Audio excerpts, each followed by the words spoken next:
Moving towards a greener Europe means industries will need to adapt.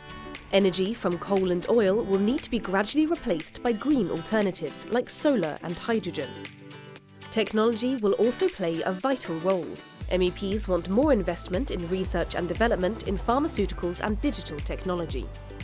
Support for the transition to climate neutrality was laid out in the new EU industrial strategy, but that was before the COVID-19 pandemic.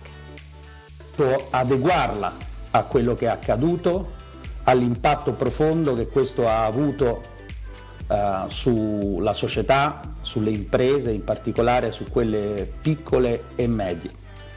Ed è per questo che nel rapporto teniamo conto di due fasi precise, una fase di recovery e una fase di trasformazione. In response to the impact of the pandemic, MEPs are demanding that the Commission revise its strategy.